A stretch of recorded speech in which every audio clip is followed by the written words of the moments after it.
Big boss హౌస్లోన weekend holidays ఉంటాయా? శని ఆదివారాలు సెలవు తీసుకుని వెసులుబాటు ఏమైనా కల్పించారా కన్నడ బిగ్ బాస్ హౌస్లోన? తర్వాత గాంచన అంటే భూత పదమా, దిమాక్ అని దానికి సమాన పదమని జాన్వి అంటారు. గాంచన ఎక్కువైపోయింది అంటే నీకు దిమాక్ ఎక్కువైపోయింది అన్న ఒక్క పదం ఎంత మంట రేపిందంటే ఇల్లు మొత్తాన్ని తగలబెట్టేసింది. ఇవాళ కన్నడ బిగ్ బాస్ ఎపిసోడ్లోన మొత్తం గలాట, గందరగోళం, వీధి చివరి కుళాయిలో ఉన్న నీటి వంతుల కోసం కొట్లాడుకునే వాళ్ళలాగా తలపించేటువంటి కొట్లాట ఇక్కడ మనకు కనిపించింది. బిగ్ బాస్ ఏదైతే ఎక్స్పెక్ట్ చేశారో, వీకెండ్ ఎపిసోడ్లో కిచ్చా సుదీప్ గారు ఏమైతే సూచనప్రాయంగా జంటలకు వంటలకు అందించాడో దాన్ని అనుసరించి అందరూ కూడా తమ తమ ఎగ్జిస్టెన్స్ కాపాడుకోవడానికి, తమ స్క్రీన్ ప్రెజెన్స్ కాపాడుకోవడానికి, తమ వాదనను ఎలాగైనా వినిపించడానికి రచ్చగెక్కి మళ్ళీ కాలు దువ్వి కొట్లాటకు దిగారు, అల్లరి చేశారు, గలాట చేశారు, ఒక పెద్ద సౌండ్ పొల్యూషన్ని క్రియేట్ చేశారు బిగ్ బాస్ హౌస్లోన. ఒక రకంగా చూస్తుంటే కనుక కిష్కింధకాండలాగా కనిపించింది నాకైతే కన్నడ బిగ్ బాస్ హౌస్. ఈ మొత్తం అల్లరిలోన సైలెంట్గా ఉండిపోయింది ఎవరు తెలుసిన? ఇద్దరు సైలెంట్గా ఉండిపోయారు. ఒకరు మల్లమ్మ, రెండవది రక్షిత శెట్టి నిన్న ఇంట్లోకి ఎంటర్ అయ్యే సమయంలో కావచ్చు, లేదా సుదీప్ గారి దగ్గర మాట్లాడుతున్న సమయంలో కావచ్చు, ఇంకేముంది ఈ పిల్ల అగ్గి రాజేస్తుంది, హనుమంతుడి తోకకు నిప్పంటించి లంక పైన తోలినట్టు హౌస్లోనే ఈ అమ్మాయిని వదిలిపెట్టేశారు, ఇంకా ఎవరెవరిని కాల్చి బూడిద చేస్తుందో ఏమో తెలియదు అని అందరూ అనుకుంటున్న సమయంలో అందరి ఎక్స్పెక్టేషన్స్ను నీరు గార్చేస్తూ రక్షిత శెట్టి సైలెంట్ అయిపోయింది. కారణం ఒకటే, తానే అరుస్తాననుకుంటే తనను మించి అరిచే వాళ్ళు ఇంట్లో పదుల సంఖ్యలో ఉన్నారని తెలియగానే తనేం మాట్లాడలేకపోయింది. పైగా వాళ్ళ నోటి గత్తుకు, వాళ్ళు మాట్లాడే విధానానికి, వాళ్ళు కయ్యానికి కాలు దువ్వే పౌరుషం ముందు ఈ అమ్మాయి ఎక్కడో మూలలో నక్కినట్టు కనిపించింది. అలాగే మల్లమ్మకు అర్థం కాలే, వీళ్ళంతా ఎందుకు, ఏం చేస్తున్నారు, ఏం కథ అనేది వాళ్ళకి అర్థమే కాలేదు వాళ్ళకు. సో ఈ విధంగా ఇవాల్టి ఎపిసోడ్లోన జనరంజకంగానే సాగిందని చెప్పాలి. బిగ్ బాస్ ఏదైతే ఎక్స్పెక్ట్ చేస్తున్నాడో, బిగ్ బాస్ లవర్స్ ఏమైతే ఎక్స్పెక్ట్ చేస్తున్నారో అదే ఈరోజు ఇంట్లో జరిగింది. ఇన్ని రోజుల పాటు సేవకులు, రాజులు మధ్యలో ఉన్న సఖ్యత ఉండి ఒకరికొకరు ఇచ్చిపుచ్చుకునే ధోరణిలో, అసలు ఎవరు రాజులో, ఎవరు సేవకులో, ఎవరు రాణులో, ఎవరు సేవకులో తెలియనటువంటి ఒక అయోమయ పరిస్థితిలో ఉన్న హౌస్లోన బిగ్ బాస్ ఈరోజు ఒక పెద్ద కొరివి తీసుకొని వచ్చి కిరోసిన్ పోసి నిప్పంటించేశాడు. ఏంటి అంటే, సేవకులు వాళ్ళు మళ్ళీ నియమాలు ఉల్లంఘన చేస్తున్నారు. కారణం ఒకటే, అందరూ కూడా ఆ బెల్టులు విప్పేసి తిరుగుతూ ఉన్నారు, ఎవరికి వాళ్ళు రిలాక్స్డ్గా కూర్చున్నారు. ఈ మాట అనింది అంటే ఇవాళ శనివారం హాలిడే, ఇవాళ ఆదివారం హాలిడే అన్నది ఎవరు తెలుసిన? గిల్లీ నట మహాశయుడు. అన్ని చిచ్చులకు ఆయనే మెయిన్ కారణం కదా. సో ఆయన ఏమన్నంటే, ఈరోజు సెలవు అంతే, అయిపోయింది కదా, నిన్న సుదీప్ గారి క్లాస్ అయిపోయింది, ఈరోజు సెలవు అని వాళ్ళే స్వయం ప్రకటితంగా సెల్ఫ్ హాలిడే ప్రకటించేసుకుని రిలాక్స్డ్ మూడ్లో కూర్చుంటే, వీళ్ళు కూడా అరసలు కూడా ఏం చేయలేకపోయారు. వీళ్ళకు కూడా ఏమి తోచట్లేదు. ఎందుకంటే ఒకవైపు వీళ్ళకి భయం ఏంటి, ఎక్కడ తమకు నెగిటివిటీ పెరిగిపోతుందో, ఎక్కడ తాము ప్రజల్లో బ్యాడ్ అయిపోతామో, ఎక్కడ తాము ఇంటి నుంచి బయటికి వెళ్ళాల్సి వస్తుందో అన్న భయం ఒకటి. ఇప్పుడు జంటల్లో ఏంటి, సేవకుల్లోన ఆల్రెడీ తమ గుంపు నుంచి ఇద్దరు మాయమైపోయారు, ఎలిమినేట్ అయిపోయారు. సో ఇద్దరు ఎందుకు ఎలిమినేట్ అయిపోయారు? స్క్రీన్ ప్రెజెన్స్ కనిపించలేదు, వీళ్ళు కేవలం ఇచ్చిన పనులు మాత్రమే చేసుకుంటూ నిజమైన పనివాళ్ళలాగా మిగిలిపోయారు, కానీ కంటెస్టెంట్లుగా కనిపించలేదు అన్న ఆరోపణ వినిపించిన తర్వాత వీళ్ళందరూ కూడా, వీళ్ళకు ఒక సందేహం వచ్చింది. ఏంటి, మేము పని చేయాలనా, లేదా కంటెంట్ చూపించాలనా, లేదా పని చేస్తూ కంటెంట్ చూపించాలనా, లేదా కంటెంట్ ఎక్కువ చూపించి పని తక్కువ చేయాలనా?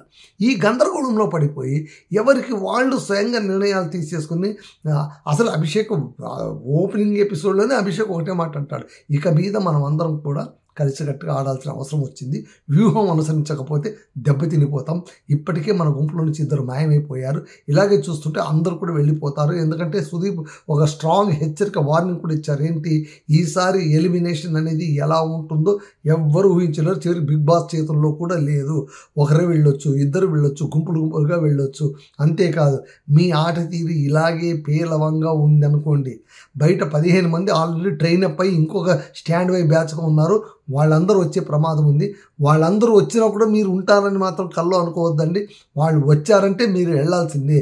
బిగ్ బాస్ హౌస్ ఏం పుష్పక విమానం కాదు. ప్రతి ఒక్కరు ఎక్కినా కూడా ఇంకొకరికి చోటు ఉండడానికి. ఇక్కడ ఒకరు ఎక్కాలి అంటే ఒకరు దిగాల్సిందే. ఆల్రెడీ ఒకరు బయటకు వెళ్ళిన వాళ్ళు లోపలికి వచ్చారు. అదే బిగ్ బాస్ చెప్పాడు అందరికి కూర్చోబెట్టి. ఒక్క వారంలోనే కన్నడ బిగ్ బాస్ సీజన్ చరిత్రలో మొట్టమొదటిసారిగా మొదటి రోజే ఒక ఎలిమినేషన్, ఆ తర్వాత వీకెండ్లోన ఒక డబల్ ఎలిమినేషన్, వీకెండ్లో మళ్ళీ ఒకరు ఇంటికి రావడం. అంటే ఏంటి, ఒక ఎలిమినేషన్ అయిపోయింది, ఒకరు లోపలికి వచ్చారు, ఇద్దరు బయటికి వెళ్ళారు. దీన్ని బట్టి మీరు అర్థం చేసుకోవాలి ఇక్కడ పరిణామ క్రమాలు ఎలా ఉంటాయో. బీ హుషార్ అని ఆయన హెచ్చరికలు జారీ చేసి మళ్ళీ ఏం చేశారు, లాస్ట్ టైం కూడా పోయిన వారంలో కూడా సేవకులు చేసిన తప్పుకు ఎవరికి శిక్ష విధించారు, రాజులు రాణులకే శిక్ష విధించారు. వాళ్ళ రేషన్ మొత్తం పట్టుకెళ్ళిపోయారు. ఈసారి కూడా ఏం చేశారంటే కనుక మళ్ళీ మీకే శిక్ష విధిస్తాము, శిక్ష మీరే పడాల్సి ఉంటుంది, జాగ్రత్త అని చెప్పి మీరెవ్వరు కూడా వాళ్ళకి శిక్ష విధించేశారు. ఏంటి, మీరెవ్వరూ కూడా మీ బెడ్రూమ్స్లో వెళ్ళడానికి వీల్లేదు. ఎవరు, రాజులు రాణులు. ఈవెన్ సేవకుల బెడ్రూమ్లలో కూడా వెళ్ళడానికి వీల్లేదు, మీరు హాల్లోనే ఉండాలి, మీకు ఇంకా నిద్ర ఉండదు అని ఆయన అనౌన్స్ చేశారు. అనౌన్స్ చేయగానే మళ్ళీ వీళ్ళు మా తప్పుని దిద్దుకుంటాం సార్, అది సార్ ఇది సార్ అని చెప్పిన తర్వాత అసలు అగ్గి ఇక్కడ మొదలైంది. మాట వినట్లేదు, తప్పు చేస్తున్నారు, మీరు అప్పుడు తప్పు చేశారు, ఇప్పుడు తప్పు చేశారు, నియమాలు ఉల్లంఘన చేశారు. ఇప్పుడు అశ్విని గౌడ్ రెచ్చిపోయిందనమాట. అశ్విని గౌడ్ ఏమంది, మేము చెప్తే మీరు విని తీరాలి, మేము రాణులం, రాజులు, యువరాజులం, రాజమాతలం, మేము చెప్పింది వినకుండా మీరు ఇక్కడ ఏం చేస్తారు అని ఎదురేసుకునేసరికి మంజు భాషని కూడా ఎదురు తిరిగింది. మంజు భాషని, రషిక వీళ్ళు ఎదురు తిరిగారు. ఆ తర్వాత గిల్లీ కూడా. అంటే ఇక్కడ చూడండి, ఈ రెండు గుంపుల్లోనూ గట్టిగా మాట్లాడింది మంజు భాషని, రషిక, ఆ తర్వాత ఇక్కడ వచ్చి అశ్విని గౌడ్, ఆ తర్వాత జాన్వి. వీళ్ళు నలుగురే గట్టిగా మాట్లాడింది. అవతల గుంపులు ఇతర గుంపులు ఇద్దరు. మిగిలిన వాళ్ళందరూ కూడా సమాధానపరచడానికి ప్రయత్నించారు. మధ్యలో తన ఎగ్జిస్టెన్స్ పోకూడదని మరికొంతమంది ఏం చేశారంటే కనుక ముఖ్యంగా ధృవంత్ ఏం చేశారంటే తను ఇండివిజువల్ డెసిషన్ తీసుకోవడానికి మొదలుపెట్టారు. నేను చెప్తున్నాను అంటే అక్కడ ఏం చేశారంటే కనుక అశ్విని గౌడ్ ఒకటే చేశారు, ఈసారి మీకు వంటగది ఇచ్చేది లేదు, బంద్. మీరు చేసిన పనికి నిరసనగా రాజమందిరంలోన వంటగది బంద్ అయిపోయింది, ఇది మీకు అనుమతి లేదు, మీరేం చేస్తారో చేసుకోపోండి. వీళ్ళందరూ కూడా నిరసన చేయడం మొదలుపెట్టారు, బైఠాయించారు. ఏ పనులు చేయకుండా దాదాపు 3/4 గంట పాటు, 30 సమయం పాటు, నిమిషాల పాటు ఎవరూ ఏ పని చేయకుండా గందరగోళంగా చర్చించుకుంటూ, కొట్లాడుకుంటూ, ఒకరికొకరు సిగపట్టు పట్టుకునే సమయంలోనే గడిపేశారు.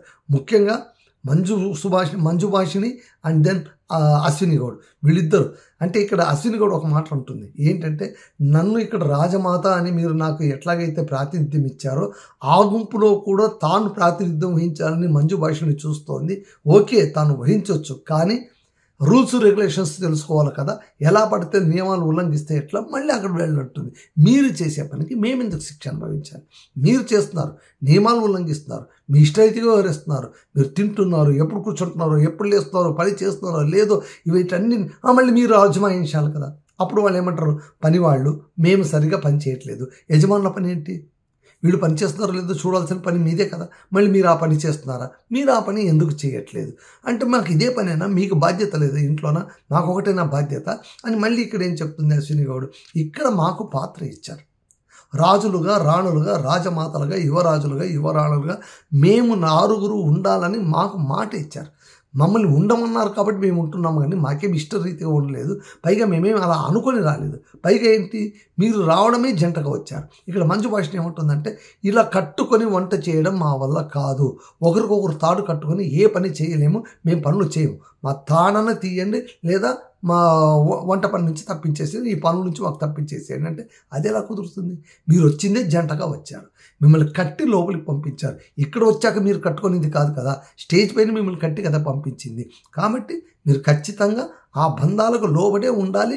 ఎప్పుడు బిగ్ బాస్ అనుకుంటే అప్పుడు మీ బంధాన్ని విప్పుతారు, కానీ మీ అంతకు మీరు విప్పుకొని మేము వేరుగా ఉంటామంటే కుదిరే కథ కాదు ఈ బిగ్ బాస్ హౌస్లో.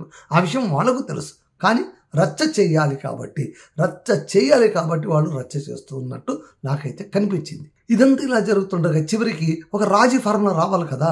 ఇప్పుడు వంట వండట్లేదు, పైగా అశ్విని గౌడ ఏముంటుంది, మీరందరూ నన్ను ఎక్కరిస్తున్నారు, మంచి భాష ఏంది, నాకు ఆరోగ్యం సరిగా లేదు, రాత్రంతా దగ్గుంది, అశ్విని గౌడ రాత్రంతా దగ్గుంది, నాకు నిద్ర సరిగా పట్టట్లేదు, జాన్వికి ఒంట్లో ఆరోగ్యం సరిగా లేదు, మేమంతా బాధపడుతున్నాం, గతంలోనూ మీ వల్ల బాధపడ్డాం, ఇప్పుడు కూడా మీ వల్ల బాధపడుతున్నాం, ఎందుకు మాకు ఈ కర్మ, మేము ఖచ్చితంగా నిబంధనలు పాటించి తీరుతాం, ఇన్నాళ్ళు పాటించడానికే కదా మీరు నాకు శిక్ష విధించింది, ఇక మీద సమస్య లేదు, ముచ్చటే లేదు, మేము ఖచ్చితంగా నిబంధనలకు లోబడి వ్యవహరిస్తాం, ఎవ్వరు వంటింటిగా రావడానికి వీలే లేదని ఒక బెంచ్ అడ్డం పెట్టేస్తారు.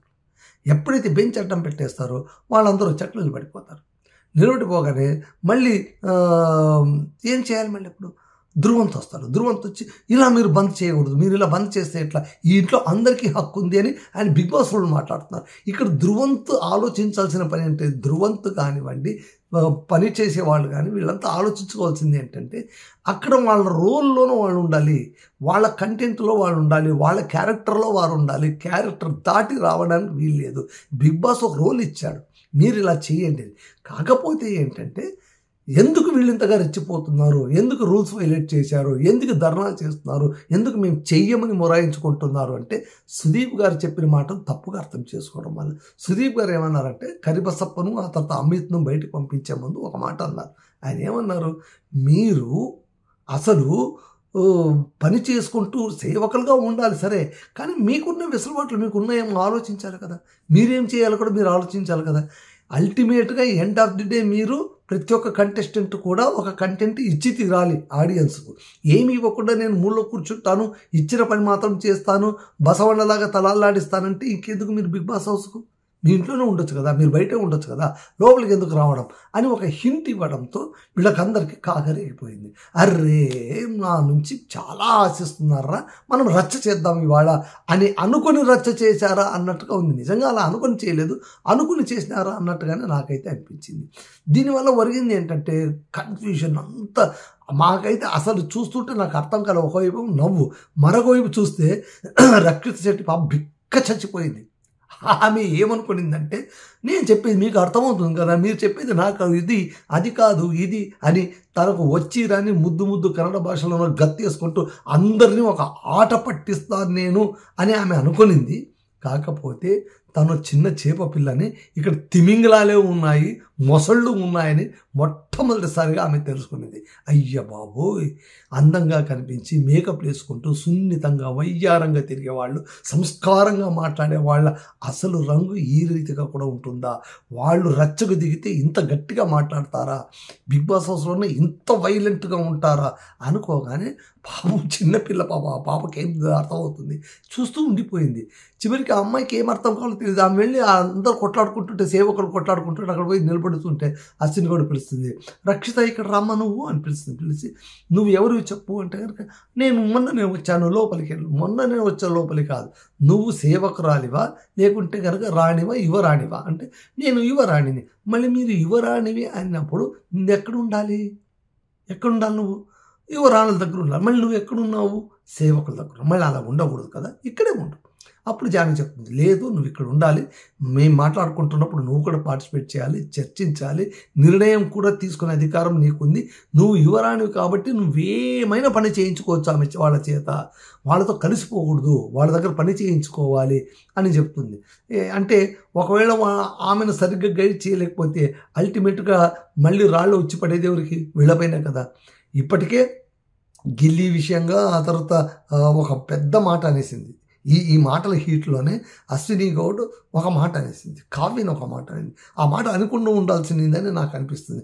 కావ్య వీళ్ళు హీట్ డిస్కషన్ ఒకరికొకరు కొట్లాడుకుంటున్నప్పుడు మీరే చెప్పారు కదా, మేము మీకు సాటి అని, మేము మీకు హీరో అని, అది ఇది అంటే అప్పుడు చెప్తుంది, నేను చెప్పింది గిల్లీకి నీకు కాదు, గుర్తుపెట్టుకో, నేను గిల్లీకి చెప్పాను నీకు కాదు, నువ్వు హోల్ ప్యాకేజీలోనూ ఫ్రీగా వచ్చింది దానివి, ఇక్కడ అసలు ప్యాకేజ్ వచ్చి గిల్లీ, నువ్వు ఫ్రీగా వచ్చింది దానివి, నీతో నాకు అసలు లెక్క లేనే లేదు, ఐ స్పేర్ ఓన్లీ గిల్లీ అని చెప్పేసరికి డంగ్ అయిపోతుంది. బయటపడలేదు కానీ కావ్య ఆత్మాభిమానం దెబ్బతింది అంతే కదా, తాను కూడా ఒక కంటెస్టెంట్గా లోపలికి వచ్చి వీళ్ళిద్దరు అక్కడికి వీడికి గిల్లీకి బతిపోతుంది. ఓ నాయన ఏదో అగ్గి అంటించిందిరా ఈ తల్లి నాకే అంటించిందని. లేదు లేదు లేదు, ఆమె ఫ్రీ కాదు, ఆమె కూడా నాతో పాటు ఉంది, ఇద్దరు కలిసే ఉన్నాం, ఇద్దరు కలిసే ఆడతాము అంటే అప్పుడు కావ్య అంటుంది, నన్ను ఫ్రీ అంటుందా, నేను చూపిస్తాను ఎవరు ఫ్రీ అనేది నేను చూపిస్తాను, పక్కా ఫ్రీ బ్యాచ్ నువ్వు చెప్తున్నాను కదా, నువ్వు ఆటకు లేదు, నాకు మీ జంటలో లెక్కకు తీసుకునేది కేవలం గిల్లిని మాత్రమే, ఆయనతోనే నాకు పోటీ, నీతో పోటీ ఏముంది, ఒకటి కొంటే ఒకటి ఫ్రీ అంటారు చూడు, అట్లా వచ్చిన ఫ్రీ నువ్వు అని చెప్పేస్తున్నారు. ఇది కొంచెం షాకింగ్గా, కొంచెం ఆత్మాభిమానం దెబ్బతినేలాగా.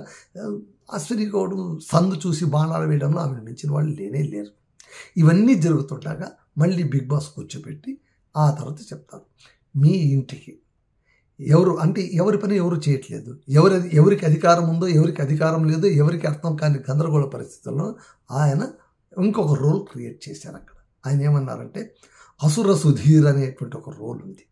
అసుర సుధి, ఈ అసుర సుధి ఏంటంటే ఇంటికి మొత్తం పెత్తనం చెలాయించేటువంటి క్రూరమైనటువంటి రాజు.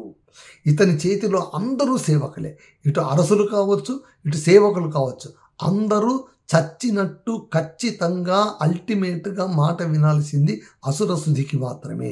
అతను ఇలా ఉంటాడు, భయంకరంగా ఉంటాడు, వికృత రూపంగా ఉంటాడు, మెళ్ళో పుర్రెలు వేసుకొని తిరుగుతూ ఉంటాడు, అతి భయంకరంగా ఉంటాడని టీవీలో ఆ ఇది చూపిస్తున్నప్పుడు ఓజస్ గంభీర సాంగ్ పెట్టారనమాట. ఓజస్ గంభీర కాకుండా వేరేది పెట్టింటే బాగుండేదేమో, పోనీ మన ఎంటర్టైన్మెంట్ ఛానల్ కదా, మనం ఏం చేయలేం. ఓజస్ గంభీర బ్యాక్ స్కోర్ మ్యూజిక్ పెట్టి ఆ ఇది పెడతారు. ఇక్కడ నాకు ఇంకా సుధీర్కు ఇచ్చినట్టే, సుధీర్ అందరి ముందు ఒకే మాట చెప్తాడు, నాకు బిగ్ బాస్ రోల్ ఇచ్చాడు, ఇది ఉన్నంత వరకు నేను క్రూరంగానే ఉంటా, నేను ఇలాగే ప్రవర్తిస్తా, నా రోల్ పూర్తి అయ్యగానే నేను ఆఫ్ అయిపోతాను.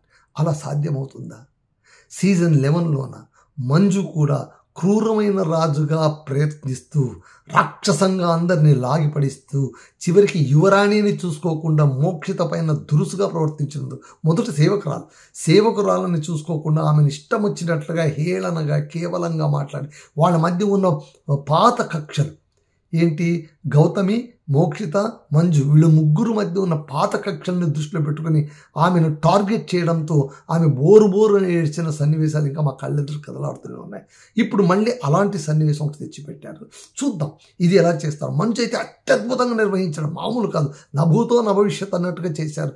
అప్పుడు అతను యువరాజు, అతను మహారాజుగా చేసినప్పుడు కావచ్చు, మళ్ళీ నెక్స్ట్ స్పెల్లోనే యువరాణిగా మోక్షిత చేసింది కాబట్టి వీళ్ళిద్దరు చాలా బాగా చేశారు. మళ్ళీ ఇప్పుడు ఎలా చేస్తారు వీళ్ళు, సుధీర్ ఎలా చేస్తాడు, అసుర సుధీగా ఎలా ఉంటాడు, బిగ్ బాస్ హౌస్ని ఎలా ఏలుతాడు, ఎంత క్రూరంగా వెళ్తాడు, ఎవరెవరిని ఇబ్బంది పెడతాడు, ఎవరెవరిని రాచి రంపాన పెడతాడు, ఇవన్నీ కూడా రేపటి నుంచి మనం చూడబోయేటువంటి ఎపిసోడ్లోని అంశాలు. సో ఇదండి ఇవాల్టి ఎపిసోడ్. మళ్ళీ ఎపిసోడ్తో రేపటి ఎపిసోడ్తో మళ్ళీ కలుసుకుందాం. అంతవరకు సెలవు. మీ మధుసూదన్ సైనింగ్ ఆఫ్.